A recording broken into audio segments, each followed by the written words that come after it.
Danny and Nicole made them drink their pee. They made her drink that, eat dog poop off of the floor. They made her use a toothbrush up her feet. They made her brush her teeth with it afterwards. I think it's called mace or pepper spray or something. And they sprayed it in her face, and her face was burned and her eye was swollen shut and stuff.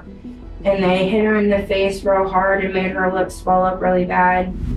I was so scared. I've never seen anybody do that to someone before. In the annals of criminal investigations, few cases are as chilling and complex as the one involving the Brooks family. What makes this case particularly shocking is not just the brutality of the crime, but the fact that the entire family was entangled in a web of violence, deceit, and unimaginable cruelty. Each member, from the matriarch to the youngest, played a role in the heinous crime that shocked the community and left investigators grappling with the depths of human depravity. This is the case of the entire Brooks family. March 27, 2011. The Brooks family member Sherry Brooks, the matriarch, had devised a heinous plan to kill Vera Jo Rigel, an intellectually disabled woman. This was not a single person's crime. The entire family played a part in her torture and murder. Vera, who was in a relationship with Sherry's son Zachary Brooks, endured unimaginable abuse. Zachary brutally beat Vera, breaking every bone in her face. Sherry's other son Chucky forced Vera to eat dog feces. Daniel Bixler, Sherry's cousin, delivered the fatal stab wounds, while his girlfriend Nicole Peters actively participated in the abuse, frequently asking Sherry if she could kill Vera herself. Sherry's ultimate plan was to make Vera suffer until she turned into hamburger. Vera's ordeal was horrifying. Danny and Nicole forced Vera to drink a concoction of harmful substances and dog feces off the floor. They also made her use a toothbrush for degrading acts and then brush her teeth with it. They sprayed her face with mace or pepper spray, causing her face to swell and her eye to close shut. The physical abuse was relentless, with repeated hits that made her lips swell. The gruesome details emerged during the interrogations of various family members. One of the interrogated, Alan Capp, tried to distance himself from the crime. They were saying what they did and stuff, and then who's they? Like Zach and Danny, they were talking about what they did and stuff, and that's when I really started freaking out, and I started crying and stuff, and then they're like, man, you say anything, we're gonna kill you for real, like I'm not playing and stuff. So, did you get the impression Zach was with them when they killed her? What? I believe he was, because there's no way, you know? How would he know all the stuff? Well, what did he say, though? He just said how they killed her and stuff and how they tortured her and stuff like that, and I didn't believe it. Can you give me examples of what they told us? Like, they said that they her throat, and after they her throat, she was begging to come home to her daughter. Who told you that? Zach and Danny. And when she was begging, they stabbed her and stuff, and they tortured her and stuff like that.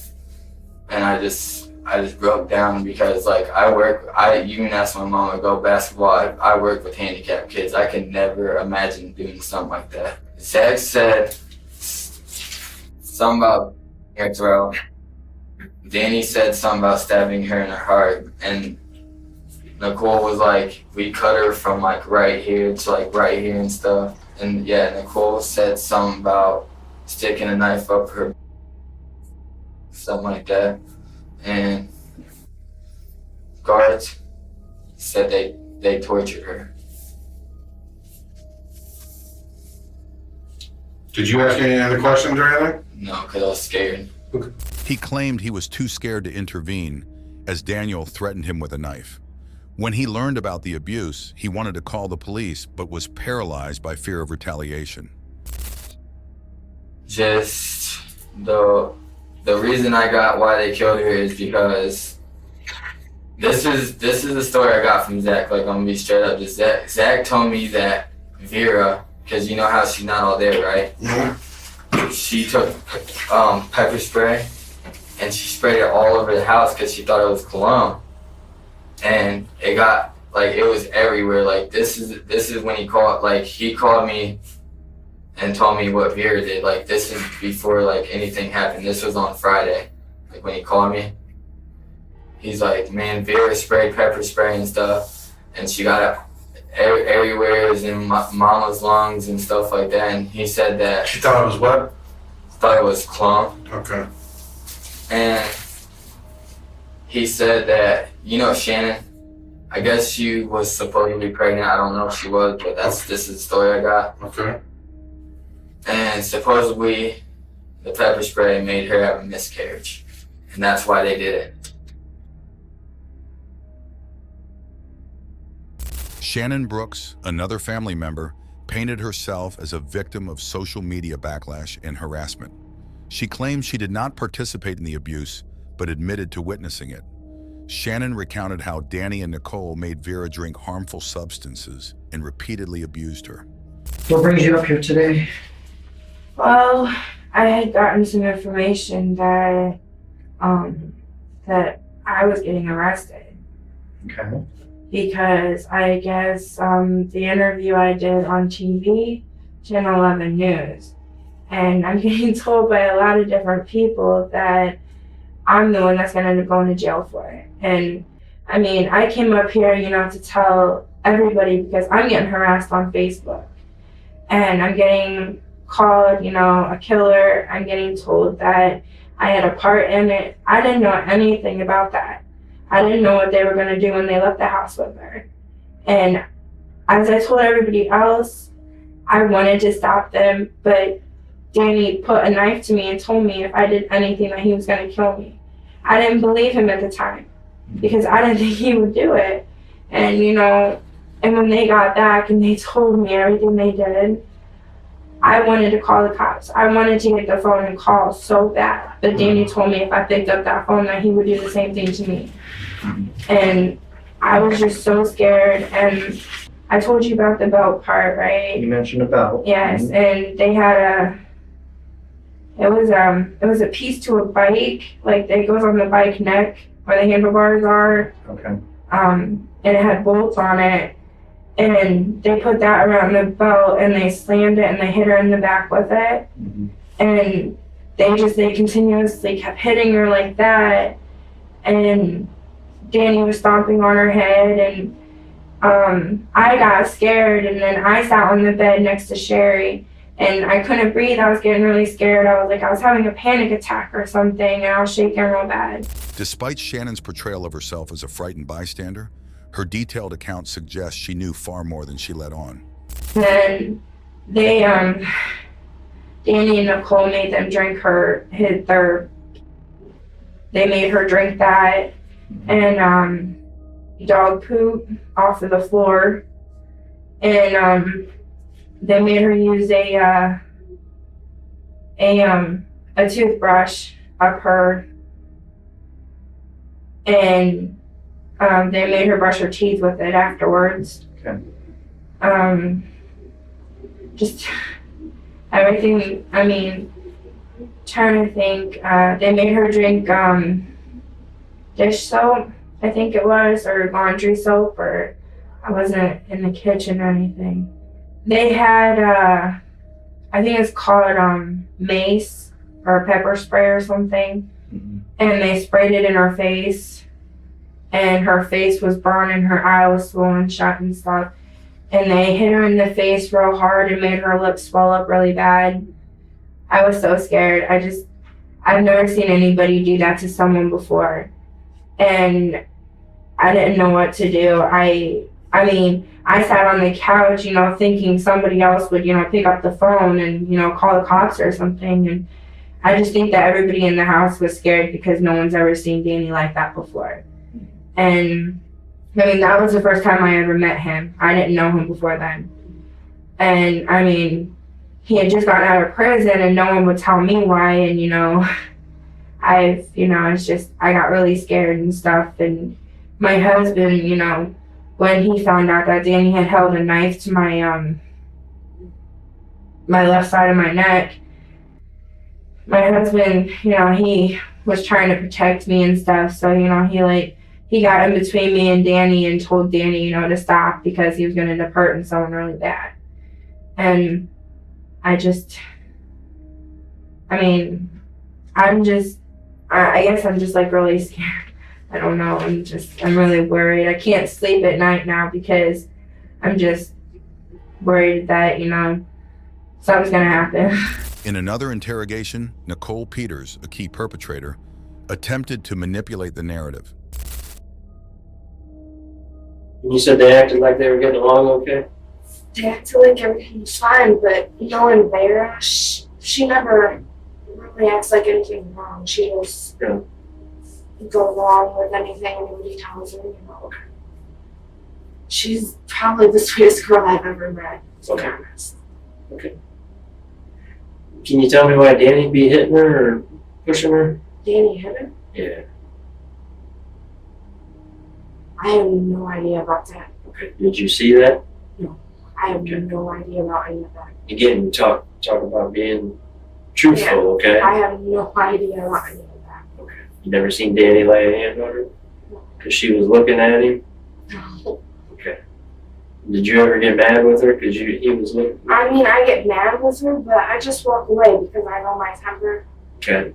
I just kind of say, Vera, just please stop looking at me. I was like, he's not with you. He's with me. Why did that make you mad? If she's just, you think she's trying to come on to him or what? Because she told Sherry that she wanted him. Okay. Her exact words, I want to be Danny. And then she said she wanted to be with me. So it kind of makes me mad, but I just. Did she want to be with you too? Okay. Because I guess she's bi or something. Okay. Ugh.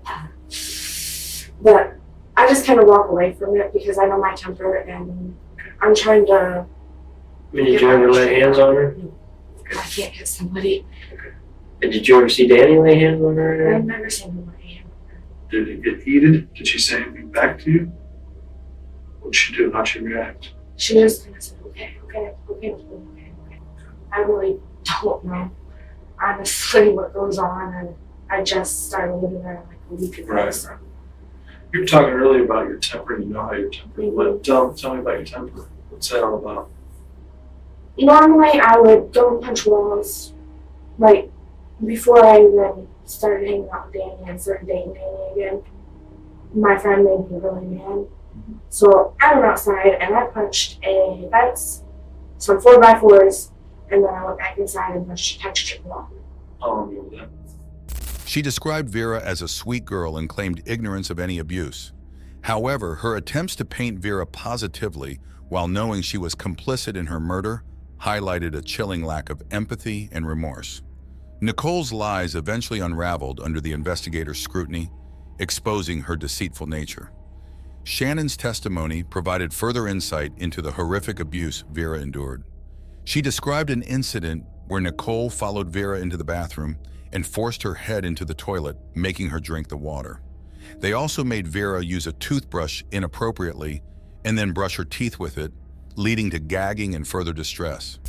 That's my business card. What's that? Wait, was it back? We're gonna get a female officer in here. Yep. You're in custody. You're essentially under arrest at this point. Just not okay, couch. That's my business card. I would advise you, if for some reason this takes a bad turn and there's something you didn't tell us, you may want to tell us before we find out. Then you go, it's not so good. And there's, like he said earlier, it's best to get it all out before when we start looking into this to find out what happened. Okay? So like he said, when you get with your mom, if there's more that we need to know, please contact us, and that way we can talk to you a little further, okay? Any questions? Like he said, you're under arrest, you're not free to leave, so just hang tight. We'll try to find that female officer and we'll get you taken care of, okay? Yeah. And also, when you're talking to your mom, you might let her know that you talk to detectives and that we don't usually work on Sundays. Okay? That's how serious this is. Okay? The physical abuse was relentless. Shannon recounted how Danny took a belt with a bike part attached and brutally beat Vera, leaving her back black, blue, purple, yellow, and red. Vera, she got up to go to the bathroom and I looked over and I seen Nicole follow her into the bathroom and I was sitting on the couch watching the baby, so she wouldn't like go in and step on mom's feet or anything. So I was sitting in the living room watching her play and stuff. And I heard Nicole in there yelling at Vera in the bathroom. And Vera was like crying or saying something. And then Nicole comes back out and she's laughing and smiling and she's got her hand like this on her face. And then I asked her what happened and she says, "You don't want to know." And I said, "Okay."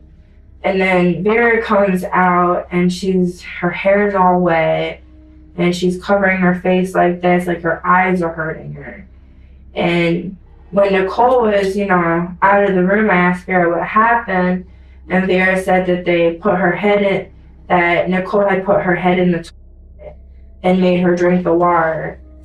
And then that's also when they made her use the toothbrush up her and brush her teeth with it. So she was kind of gagging and stuff when she came out and she got a drink. And then Danny I think it was Danny, took the ketchup and poured it on her head.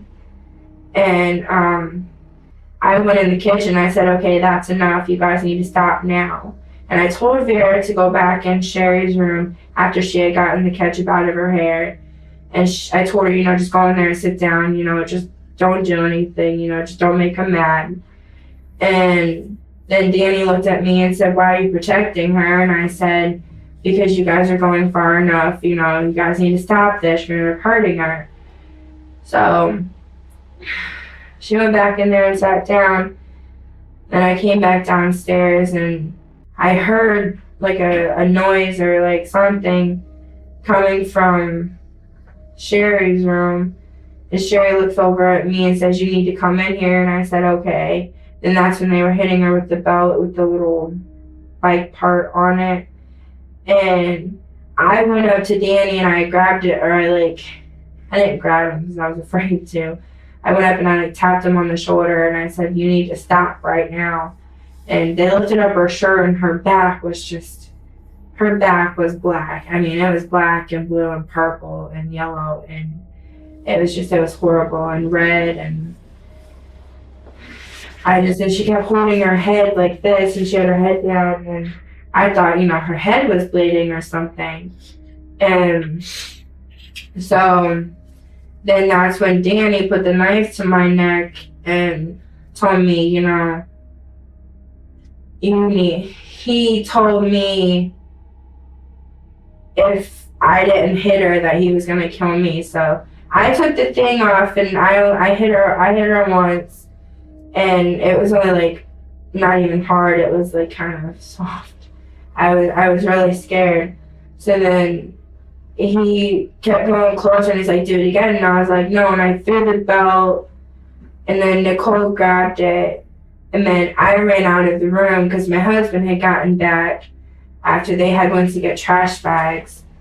And then I had went to him, and one of the boys, I think it was Chucky, the youngest one, had told Michael what Danny did. And then Michael had gotten mad, and I told him just to calm down and sit down. So I sat down on the couch with him. And then finally, they left her alone for a while. I was sitting on the couch because someone had sprayed something upstairs and it was coming down, and I ended up going to the hospital because of it. And then after I got home, Danny and Nicole were upstairs when I got home on the bed they were sleeping on. And all I said to them when I walked up was, "I lost my baby." And Danny looks at me with this stern look on his face. And he said, "That's it. I'm going to kill her." And I didn't think anything of it. I didn't think that he would actually do it. And I laughed and I was like, "Yeah, right." And I walked in my room. I laid down for a little bit. When Shannon tried to intervene, Danny threatened her with a knife, forcing her to hit Vera herself. Despite hitting Vera lightly, Shannon was terrified and threw the belt, leading Nicole to continue the beating. Shannon also described how she went to the hospital due to a substance sprayed in the house. When she returned, she found Danny and Nicole sleeping. Upon telling Danny she had lost her baby, he responded with a cold threat, saying he would kill Vera. Shannon dismissed it initially, not believing he would actually do it. As the interrogation progresses, we may never know the full answer for sure, but we could find some traces of it using the controversial art performance piece known as Rhythm Zero, conducted by Yugoslav artist Marina Abramović in 1974. This social experiment and provocative exploration of human behavior and the boundaries of free will saw Abramović arrange 72 objects on a table, ranging from feathers and honey to a loaded gun with a single bullet. She encouraged the audience to interact with her using these items in any manner they chose. Initially gentle, the interactions became dark as participants began inflicting harm on Abramović, cutting her clothes, inserting thorns into her stomach, and even pointing the loaded gun at her. Rhythm Zero revealed the potential for the abuse of power when individuals are given unchecked authority. Whether this means we all harbor a dark side is up for debate, but cases like that of Vera Jo compel us to acknowledge the unsettling possibility that the capacity for darkness lurks within all humans. Went back downstairs and Vera was getting her shoes on. This was around 9:30. Yeah, it was around 9:30. And I walked down and I asked Vera, I was like, where are you going? And she said, well, Danny and Nicole want me to go with them somewhere. I was like, okay. And I had asked her again, I was like, where are you guys going? And she told me, well, I'm going to meet up with my boyfriend. I don't want to walk alone. I said, oh, okay, which her boyfriend at the time was Larry Spence. So we figured, okay, she's going to meet up with Larry and then, she'll probably go with him for a little bit. So they left. Then about a half hour later, they came back around 10:05 or 10:15. And then Nicole walks in and she looked at me and she was shaking and she was like, she's gone. She's gone. She kept saying she's gone. And I was like, what are you talking about? And I was scared. I was like, oh my God, please tell me you didn't do anything. And she's like, don't worry about it. Don't worry about it. And I was like, and I stopped. Like, I couldn't talk or anything. I was like, oh my God. And then Danny and Zachary and Garth had left. And they went over to Danny's sister's Desta's house and to get drunk, I guess. I'm not sure about that story. They came home, or it was like 12:30, 1 o'clock, they came home. And they come barging in our room. And, they're all three drunk and stuff. And I asked Danny, I was like, why'd you do it? And he's like, because I wanted to. And I was like, well, that's not a good enough reason. You shouldn't have did that. That was wrong. I mean, she didn't deserve that. And all he did was look at me, smile, and say, yes, she did. Nicole, she didn't say anything, so I was guessing she passed out. They had her throat all the way around, all the way around. And that they had stabbed her under her left, and that they had stabbed her in the heart. And they had took the knife and they put it up her behind, and they had twisted, and that they stuck it up her, and they also did the same thing. And Who was actually saying that, though? Which one of them was telling you? Nicole told me that. They wanted to make sure that she wasn't alive, so they put her on the railroad tracks and they laid her across them. In this case, everyone connected to the Brooks family, Sherry Brooks, her sons, their partners, ex-partners, friends, or relatives, either directly participated in the violence or chose silence. The capacity for evil isn't exclusive to any one person. I went back downstairs and was getting her shoes on. This was around 9:30, and I asked, "Where are you going?" And she said, "Well, Danny and Nicole want me to go with them somewhere." I was like, "Okay." I had asked her again, "Where are you guys going?" She told me, "I'm going to meet up with my boyfriend. I don't want to walk alone." I said, "Okay," which her boyfriend at the time was Larry. By her hair, and they were just hitting her head on the floor and kicking her and punching her, and they had grabbed something from outside and they were hitting her with that. I don't. It looked like a crescent wrench or something. Mhm. They were hitting her in the back with that and the side and stuff. And Danny would stomp. I mean, he would jump on her head, like he would jump up in the air and then down on her head, and Mhm. he would kick her. And I was so disgusted by it. But every time I tried to, stand up and do something, Danny would push me out of the way and tell me no. And I mean, it's just, I wanted to stop him. And I mean, it won't get out of my head. It won't leave. And yeah. This information that you've said today, you didn't tell it to me on Sunday when we talked. Right. When we talked on Sunday, I was scared and I couldn't remember everything. I was having a blank in my head, and I think it was because I was nervous and I was scared. So you're telling me that Danny threatened to kill her, and then Danny and Nicole leave with her, and it doesn't register to you what's going to happen Yeah. after they beat her repeatedly all day long. It didn't click in my head until they left. And So you decided to come in here on Sunday and not be forthcoming with the information that you had. I couldn't remember everything at the time. I was. Shannon, let's stop that, okay? I don't believe you, okay? We're- I would believe more that you were scared than I would believe that you don't remember.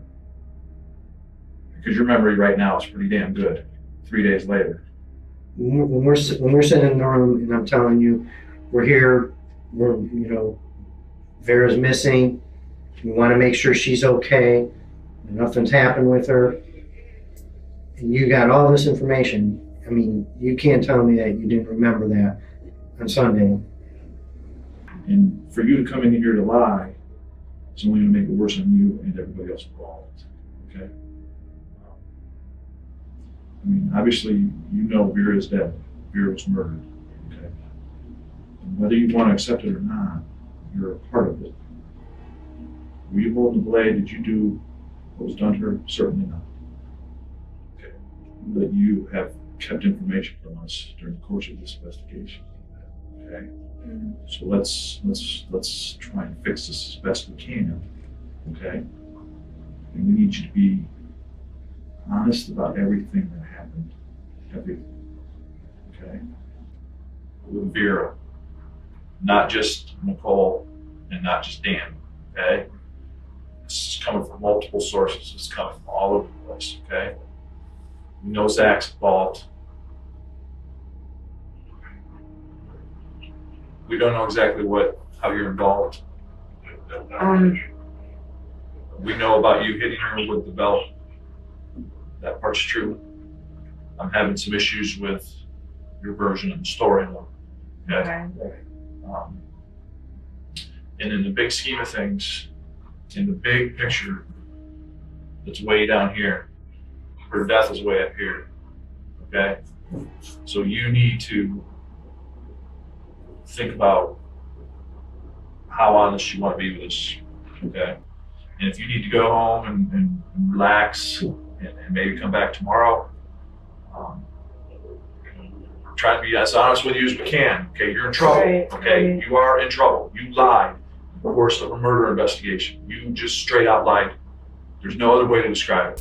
So we figured, okay, she's going to meet up with Larry, and then, she'd probably go with him for a little bit. They left. Then about a half hour later, they came back around 10:05 or 10:15. Nicole walks in and she was shaking, saying, "She's gone. She's gone." I asked, "What are you talking about?" And she said, "Don't worry about it." And I was like, "Oh my God, please tell me you didn't do anything." Then Danny and Zachary left and went over to Danny's sister's house to get drunk. I do not want a Lawyer? I want a lawyer. You do want a lawyer? Okay. Okay. We'll stop at this point. I'm gonna tell you right now, you need to get a lawyer, okay? Because what's happening is, if you don't already know, we've talked to everybody, we've got written statements. There's a lot more than just Daniel and Nicole going down for this, okay? I'm gonna tell you that up front, all right? Your mom may be one of them as well, all right? I think you know what we're talking about. Yeah. I think everybody, don't say anything because you said you wanted a lawyer. So I would highly advise you, as soon as you get back over to that jail, you better contact a lawyer, because as they say, everybody's jumping on the bus and you don't want to be the last one on the bus. Okay? Do you understand what I'm saying by that? So it's going to benefit you greatly for one of these gentlemen to call Judge Rouse and say they believe you were honest and truthful. Okay? And that's the best shot I can give you. I think we went back home and seen Danny and Nicole at the house, and then found out they were beating on her. And Okay, you said earlier that you saw that. Is that when you saw them beating on her? Yeah, Okay, what was exactly did you see? Nicole and Danny beating on my baby's mom. Okay, explain that to me. They were hitting on her, kicking her. With their fists, Yeah, both of them? yeah, Okay, and this was inside your house? yeah. Where did this take place inside the house? In the living room. Okay. Was there anybody else around when that was happening? No, my mom was, but she was in bed. Okay. Anybody else hitting her No, well, specifically? Shannon was. Okay. Did you get a couple hits in too? No, I never hit her. You never hit her? No, I don't believe in hitting females. So they were hitting and kicking her? Yeah. How many times you think, roughly? Let me stay around that same time. You didn't see any spray, any mace, nothing like We that? never had mace or anything. Okay, so no, you don't know anything about a spray? Nope. So Shannon comes back from the hospital and that's when her and Vera get into it? Yep. She said you killed my baby and everything that was inside me, Okay. and she started laying off and hitting her. Okay, how was she hitting her? She hit her she started hitting her with her fist and everything, and then she got a belt with a padlock and started hitting her in the back with it. Shannon did? Yeah. Was anybody, you were there? Who else was there when that was going on? Me, Michael, Shannon, Garth, Chucky, Alan Cap, Danny. So Alan was still there when that happened? Everybody was, except for my dad, because he was grocery shopping. So everybody saw all that? Was Shannon hitting on Vera? Except for my mom, Except for your mom? because she takes the meds and go to sleep. They came home around 12:30 or 1 o'clock. I asked Danny, "Why'd you do it?" And he said, "Because I wanted to." Nicole didn't say anything. They had her throat cut all the way around, and they had stabbed her under her left breast, in her heart, and in her behind. Within the Brooks family, there seems to be a pervasive presence of groupthink and conformity, where each member, from the eldest to the youngest, fell in line, participating in various forms of abuse directed at Vera. And who all knew that you had had a miscarriage? Everybody in the house. When I came home, I went straight upstairs, and then I came downstairs after Danny had told me that's it, she's dead, and I walked downstairs, and then I told Sherry and I told the rest of them, and I didn't think anything would really happen, I guess. He didn't seem like that kind of person. To my point, he didn't seem like that kind of guy to me. Even though you'd seen him beating her? Yeah, He didn't seem like that kind of guy? I was really confused, and I was like, it's been like really hard for me because I seen my mom go through the same thing. She was beaten and abused, and How did Zachary react when he found out that you lost the baby? Zachary, and he gave me a hug and said that he was sorry and that he wishes that I didn't. And he was calm. I mean, he wasn't like, mad or crazy or anything. He was just upset. Kind of know why you want to talk to us, right? Huh? Kind of know why we want to talk? Yep. Can you kind of go back and tell us what happened that day? All I remember is Danny and Nicole was beating on my baby's mama, and they were making her eat a bunch of stuff, making her drink soap, their pills. And then Shannon told Danny that she was pregnant, which she wasn't, and Shannon told Danny to do what she did. Okay, so Shannon told. Danny to kill him. Okay. Is that something you heard? Yeah. Okay. Do you remember exactly what was said? Shannon told Danny and Nicole to kill my baby's mom. Because she said that Shannon said that she was pregnant and Vera sprayed pepper mace, whatever that is, and we never had pepper mace or anything like that in the house. Oh, you did? No. Who spread it? Shannon said that Vera sprayed it and killed her baby that was inside her, and which she was not pregnant. And she said Shannon told Danny and Nicole to kill her. Everyone in that family wanted to fit in and find acceptance, fearing standing out and being the odd one. The sense of belonging depended on just going with the flow, even if it meant doing unthinkable things. In such situations, there's often a puppet master pulling the strings. And in this family, it was the matriarch, Sherry. And we went upstairs, and I walked in my room and I was talking to Michael, and our door was shut, and I had mentioned something about, there wasn't nothing there, that I wasn't pregnant. And Nicole lost it. She came in our room and she's like, "You lost the baby." I was like, "Whoa, I never said I was pregnant, I said I'm not." There was nothing there. What you told me today is quite a bit different from what you told me the first time around. Okay? First time around, you told me that, you had done several self-pregnancy tests that showed you were pregnant and everything. I did forget to mention that today, but yes, I did do them at home and they were positive, but then when I went to the ER and told them what they had said, and they had done a blood test that had come back negative. So I, in fact, was not pregnant. So it's been like that for a very long time. Sherry assaulted her own kids and was especially obsessed with baby girls.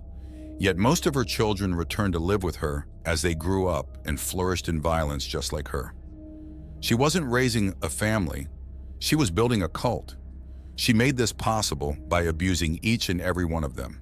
Stockholm Syndrome, a psychological phenomenon where victims develop feelings of attachment and empathy towards their abusers, may help explain this behavior. This phenomenon can arise from a combination of fear, isolation, and perceived acts of kindness. Shannon's version of the story, full of contradictions and selective memory, hinted at deeper layers of complicity and fear. Everyone involved, directly or indirectly, contributed to the tragic fate of Vera Jo Rigel, revealing the terrifying ease with which ordinary people can be coerced into committing heinous acts under the right conditions of manipulation, fear, and groupthink. But what's the most disturbing aspect about this case isn't the torture, it's the selfishness of the people involved. As detectives question and confront Shannon about her initial dishonesty, we hear the same excuse from everyone. They were threatened to keep quiet. Like we talked about being truthful and honest, okay? That's not matching up with a lot of the other witnesses, okay? So if you went with them, we need to know everything that happened. I didn't Alright. go with him.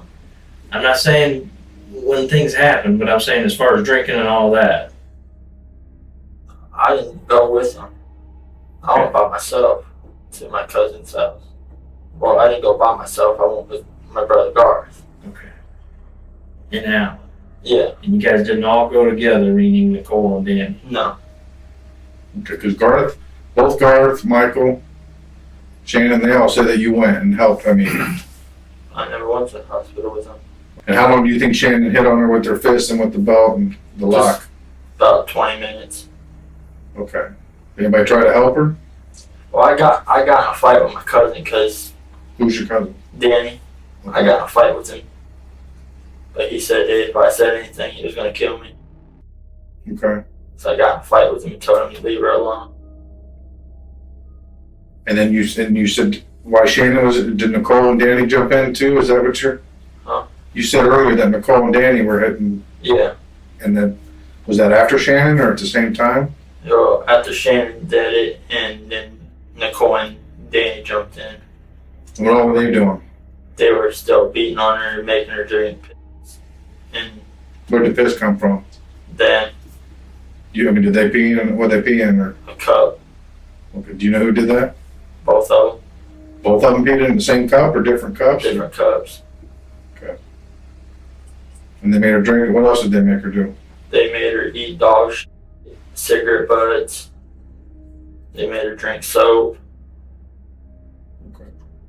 That's something everybody was participating in, though, right? No. Just Shannon and Danny and Nicole.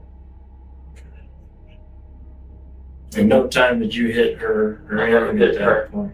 Okay. I don't believe in him females. You're giving me a big tell, bud. We talk about truth. Every time you specifically, you're closing your eyes. I'm telling you Okay. the truth. Not on everything. All right? I'm going to tell you that up front. You're closing your eyes when you answer. All right? And we talked about that at the beginning to be truthful about all of this, okay? We know you were hitting her. I was not hitting her. You have. You did. No, I didn't. We know that. All right? But we got to get past that to I get never all the hit- truth. I never hit my baby's mom. Never once. Why would everybody say that? I mean, these are people that aren't even in your family saying they've seen you hit her. I don't know. I never hit my baby's mom once. I swear. So I can really not remember anything. I mean, I don't. Your call, guys. I mean, I just don't see any sense. I mean, I'm not saying he's lying. I don't know. It's not matching up with all the other statements about who went to the hospital. I mean, and like I told you out there, if the little stuff doesn't match up, there's nothing criminal about going to the hospital with your I sister-in-law. understand that, and I explained that to him. We got to get him back shortly, too. I know. So. He was talking about wanting to take a polygraph about what he was telling you. I explained to him it's not TV where they wire you up, ask you some questions, and let you go. I don't think the judge is going to go along with that. The prosecutor would want some type of, if he passes, cool. If he doesn't pass, we're going to use it against him in court. But we would not ever stipulate to that stuff. I just can't do it. So anyway. If you want, we can give you a few more minutes with you. If you guys need to tidy anything up or No. I thought he was relating things to me in time frames, and thought, I'm a visual learner. I have to see pictures. I can't read and get it, Right. and other people get it different ways. So I don't know. Is there anything else you want to say? Otherwise, we might as well wrap this up. No. Okay. Sure, the family was twisted and capable of killing, but does that absolve these people of their responsibilities?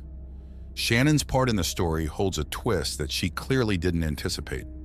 During her interrogation, Shannon at one point requests a lawyer. The detectives advise her to get one, warning her of the legal consequences she faces. Shannon's refusal to accept responsibility and her shifting narrative only further entangle her in the crime. The family's tendency to place blame on each other suggests group polarization. It's hard to say if the Brooks family was an echo chamber magnifying individual twisted fantasies or a spontaneous combustion of conflicting personalities. The blame game was coupled with power struggles and manipulation within the family. Zachary also tries to distance himself from responsibility, framing himself as a mere observer. Detectives confront him directly, expressing disbelief and applying psychological pressure to challenge his narrative. Zachary's attempts to deny involvement are inconsistent with witness statements and his own initial admissions. His failure to provide a coherent account only deepens suspicions about his role. Shannon, despite her claims of having a panic attack while others attacked Vera Jo, played a significant role in the abuse. She framed Vera, initiating false accusations and subsequent abuse, not expecting it to be Vera's last day. Shannon's victim mentality and her attempt to paint herself as a target of circumstances, despite her active role in causing harm, is profoundly disturbing. Daniel's confession reveals more about the gruesome acts committed against Vera. Tell us what happened. I mean, you basically told us what happened. If the cards fit right, you could be looking at a death penalty. You understand that? Okay. You talk about this. You go see that kid or you get the death penalty? Not for long. Right? And I don't know what the policy is in some of those places if they do the death penalty. You may not get to see a kid if you're on death penalty. I don't know what they do.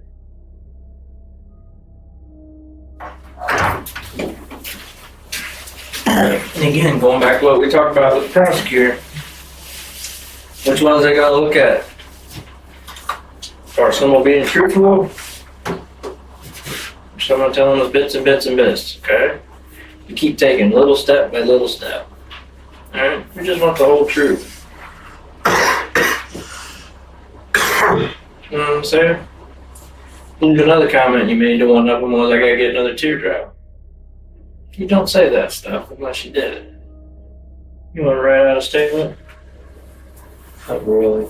Yeah, it doesn't mean you can't tomorrow. I know you're probably tired. You know, maybe get some sleep. Maybe if you want to talk to us again, you can. You feel free, okay? Tomorrow, whatever. Get you a business card. You want one last one before we head over? Yeah. All right, I'll get you another one and we'll get you out there, okay? Okay, you can get some shut-eye, hopefully. Please, I won't have a Stelly. What's that? I don't run to jail, dude. I'm sorry. We'll see what happens. Maybe we can arrange that. See if things keep me in booking. Okay. All right. He and Nicole got off on the abuse they inflicted, shifting from aggression to intimacy. This shift from violence to intimacy indicates a need for control and gratification derived from power over others, fitting the profile of a psychopath. Daniel's lack of remorse, high impulsivity, and post-murder bragging further solidify his sadistic nature. The courtroom proceedings unfold with Daniel assisting police in locating the murder weapons. Charges were filed against several family members for obstructing justice related to Vera Jo's murder. Zachary faced 2 counts, while Sherry, Michael, and Shannon faced 1 count each. Despite the charges, they pleaded not guilty and were released on bonds. 14-year-old Chuck also faced obstruction charges. In June, Daniel pleaded not guilty by reason of insanity. Later, Zachary changed his plea to guilty, agreeing to testify against Daniel and Nicole. Michael also admitted guilt to obstructing justice. By August, Daniel changed his plea, confessing to serious charges, earning a life sentence without parole for 40 years. Nicole admitted guilt, pleading to conspiracy to commit murder, kidnapping, and tampering with evidence, receiving a 23-year prison sentence, the maximum allowed by law. For those who love Vera Jo, the psychological wounds may never fully heal. From manipulators to psychopaths, sadists to liars, each member of the Brooks family played a role in perpetuating the cycle of abuse and deception. Their twisted actions reveal the fragility of the human psyche and the insidious nature of abuse.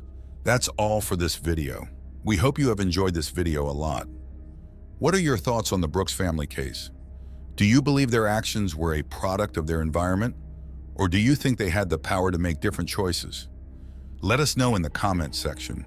Make sure to subscribe to our channel and hit that bell icon for more interesting videos like this. Thank you for watching our video.